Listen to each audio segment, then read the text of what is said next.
안녕하세요. 김광삼 띵크TV 김광삼 변호사입니다. 지금 이재명 후보가 개헌의 카드를 들고 나왔어요. 그리고 이제 김문수 후보도 바로 개헌의 카드를 들고 나왔는데, 원래 이제 개헌 카드 자체는 이제 국민의힘에서 이미 했던 이야기입니다. 또 주장했던 거고, 이전에 뭐 한동훈 전 대표도 마찬가지고, 뭐 다른 후보들도 개헌을 얘기를 했었어요. 그래서 어떻게 보면 국민의힘이 선점하는 그런 이슈였는데, 갑자기 본선으로 딱 오면서 국민의힘하고 김문수 후보가 좀 개헌에 대해서 지금 다듬는 과정에서 이재명 후보가 갑자기 개헌 카드를 들고 나와서 어떻게 보면 이슈 파이팅에 있어서는 한 템포 국민의힘이 좀 늦었다 이렇게 봅니다. 그래서 이런 부분도 사실은 뭐 별거 아니다고 볼 수 있지만 그렇지 않아요. 선점이라는 것은 엄청 중요한 겁니다. 선점을 해버려야지 그 다음에 이재명 후보가 따라오는 방향이 되는데, 어쨌든 간에 뭐 이재명 후보가 먼저 후보로서 카드를 던지고 김문수 후보가 따라오는 그런 형태가 돼버리기 때문에, 이런 것들도 사실 이제 선거의 전략에 있어서는 국민의힘과 김문수 후보가 미스였다, 잘못됐다, 저는 명확히 말씀을 드립니다. 일단 오늘 본 영상 시청하시기 전에 구독과 좋아요, 이제 알림 설정을 부탁을 드립니다. 일단 뭐 김문수 후보에 앞서서 이재명 후보가 개헌안을 발표했어요. 그래서 지금의 헌법이 대통령 5년 단임제잖아요. 단임제, 이걸 바꿔내는 이제 개헌안을 발표했는데, 이재명 후보는 4년 연임제, 김 후보는 4년 중임제. 연임제, 중임제 어떻게 다르지? 근데 여기에서도 약간 이재명 후보에 대한 약간의 어떤 숨겨놓은 뭐가 있지 않을까 의심스러운 그런 대목이 있습니다. 왜냐면 이 중임과 연임은 약간 용어가 비슷한 것 같지만 틀린 측면이 있거든요. 그래서 뭔가 이재명 후보 측이 장기 집권하려는 의도가 있지 않느냐, 제가 볼 때도 약간 그런 의도는 좀 있지 않을까라는 생각이 들어요. 그래서 이 부분에서 말씀을 드리려고요. 물론 뭐 불소추 특권이랄지, 그 다음에 개헌에 대한 투표를 언제 할 것인가, 이거 있지만 그 중에서 제일 중요한 게 연임과 중임이기 때문에 이 차이에 대해서 오늘 말씀을 드리려고 합니다. 일단 본 영상을 시청하시기 전에 구독과 좋아요, 알림 설정 부탁드리고요. 댓글에 대해서 댓글 달아주시면 제가 참고로 하겠습니다. 사실 일반적으로 법조인 아니면 또 법조인도 잘 모르는 사람도 있어요. 중임제, 연임제의 차이에 대해서. 그런데 일단 이재명 후보는 페이스북에 올린 글에서 대통령이 책임을 강화하고 권한을 분산해야 한다. 이건 뭐 국민의힘이나 민주당이나 다 똑같죠. 그리고 4년제 연임제 도입으로 대한 중간평가가 가능해지면 책임수도 강화될 것이다. 그러니까 4년 하고 한 번 더 한다는 거죠. 그러면 처음에 4년 한 대통령은 다음에 당선되기 위해서 더 국정을 열심히 이끈다는 거예요. 그래서 이런 4년 연임제 이제 필요하다, 이 말이 되고, 저는 이 부분에 대해서는 뭐 전에도 똑같은 의견을 했었고, 김문수 후보도 같은 의견입니다. 그러면서 이제 국무총리는 국회 추천을 통해서 임명을 해야 하는 거고, 검찰총장이나 방통위원장도 국회 동의를 의무하겠다. 그래서 대통령 권한을 분산한 내용을 이제 개헌안에 이제 포함시켰다는 거죠.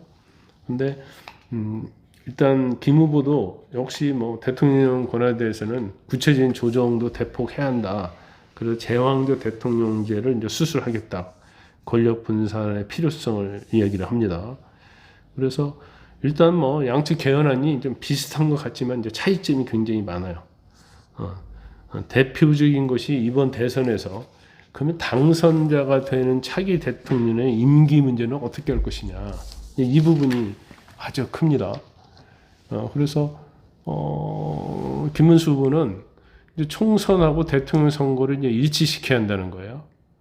그러려고 하면 이번에 당선된 대통령은 임기를 3년으로 단축시켜야 한다는 거죠. 그래야지 2028년에 이제 총선하고 대선을 같이 치르자는 거고, 거기에 비해서 이재명 후보는 이제 자기가 이제 대통령이 됐다고 생각하는 거야. 그러면 나는 3년이 아니라 나는 5년 만기 풀로 다 대통령을 해야겠다 이런 생각을 하고 있는 거죠.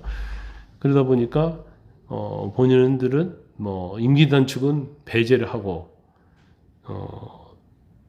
28년 총선에서는 개헌안 국민 투표하고 2030년에는 지방선거하고 다음 대선 주기를 맞추자는 게 자기 생각이라는 거예요. 그래서 일단 그 이재명 후보가 왜 전에는 중임이라고 얘기를 했는데 왜 연임이라는 걸로 용어를 변경했을까 이런 생각이 들어요. 이것은 이제 연임제는요 대통령을 한번 해요. 그러니까 이제 지금 국민의힘이랄지 의심하고 있는 것은 자 이재명 후보가 대통령 이번 5년 해. 그 다음에 한번 다른 사람이 대통령 할 거 아니야. 이번에 대통령 된 사람은 이제 헌법에 보면 대통령을 다시 출마할 수 있게 돼 있으니까 이번 헌법 규정을 맞고 그럼 다음에 대통령을 한단 말이에요. 그러면 그 사람이 그만두면 다시 한 번 쉬고 연임이라는 얘기를 해석하면 이재명 후보가 다시 출마할 수 있어요. 그러니까 자기가 5년 하고는 허수아비 같은 사람 하나 딱 세워서 대통령 만들고 그 다음에 자기가 또 가서 대통령 하고 또 연임이니까 한 번 더 할 수 있는 거예요. 그럼 대통령 총 3번 할 수 있거든요. 그러니까 이거 장기 집권의 여지를 두고 있는 것이 아니냐. 이거 좀 밝혀라 이렇게 얘기하고 있죠. 그게 가장 대표적인 것이 이제 러시아 푸틴 대통령이거든요. 그래서 푸틴은 똑같은 일을 한 거예요. 그래서 중간에 허수아비 대통령 배 멋인데 기억이 안 나네. 배 누군데 그 사람을 대통령 시킨 다음에 자기가 또 해갖고 또 연임을 한 거야. 그럼 결과적으로 장기 집권을 이어가려고 한 것이 아니냐. 그리고 자기의 어떤 방탄 프레임을 계속적으로 끌고 가려는 게 아니냐. 대통령 되면 재판 중단시키는 그런 법을 만들겠다는 거 이제 그런 법을 만들겠다고 아예 노골적으로 하는 민주당과 이제 이재명 후보이기 때문에 그래서 뭐 제가 볼 때도 민주당은 전혀 그러한 의도가 없다고 얘기를 합니다. 윤호중 총괄 선대본부장들은 뭐 4년 임기도에 한 번 더 재도전할 수 있다는 것이 쉬었다가 하는 방안은 포함되어 있지 않다 이렇게 말을 하는 거예요. 근데 연임으로 가버리면 이렇게 말한 게 안 필요 없죠. 약속 안 지키고 해버리면 되니까. 그래서 이걸 그러면 그럴 의도가 장기 집권 의도가 없다고 한다면 그러면 협약을 하자 구체적으로. 그래서 김문수 후보 측은 개헌 협약을 체결하자 구체적으로. 근데 또 이거에 대해서는 대답이 없거든요.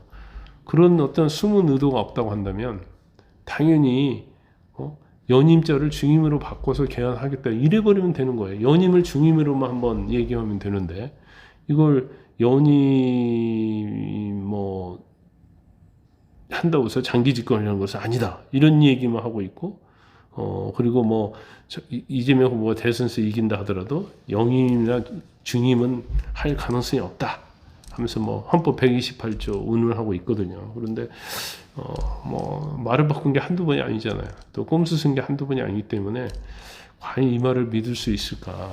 결과적으로 따지면 이런 것을 막으려고 하면 이제 국민의힘이 힘을 길러야 하는 거예요. 이게 한 100여 명 돼가지고 단결도 안 되죠. 그리고 뭐 국민들이 싫어하는 그런 행동들만 국민의힘이 하고 있는데 어떻게 저런 민주당을 아무리 폭거를 하고 악행을 해도 이걸 막을 수 있는 힘이 없어요. 왜냐하면 국민의힘 지지를 받지 못하기 때문에. 그래서 결국 이런 것들을 저지할 수 있는 것은 국민의힘이 정신을 차려야 하는데 지금 보면 뭐 정신 차릴 수 있는 상황도 아니고 정신 차리게 할 수 있는 사람도 없고 뭐 참 안타까운 측면이 굉장히 많이 있습니다. 그래서 이 개헌에 있어서 이게 또 하나 뇌관이 될 수 있다. 더군다나 만약 이재명 후보가 대통령 되면 또 이 개헌을 밀어붙여서 본인이 비상계엄이나 이런 거 대신에 장기 집권할 수 있는 헌법 소원을 또 개헌하자고 해가지고 이걸 또 끌어들여서 개헌을 하게 되면 또 굉장히 또 문제가 되고 또 경우에 따라서는 이재명 후보가 또 권력을 계속적으로 향유하는 그런 상황이 없으라는 보장이 없다는 거죠. 단순해요. 뭐 연임을 중임이라는 용어로 바꿔버리면 그건 또 모르겠네. 또 중임이라고 하고 중임이라는 의미는 또 연임이라는 것이 다수설이다. 또 이렇게 주장해버리면 또 방법이 없긴 합니다. 일단 오늘 뭐 하루 시작하는 월요일입니다. 이번 주 내내 좀 평안한 그러한 일주일이 되기를 바랍니다. 시청해 주셔서 대단히 감사합니다.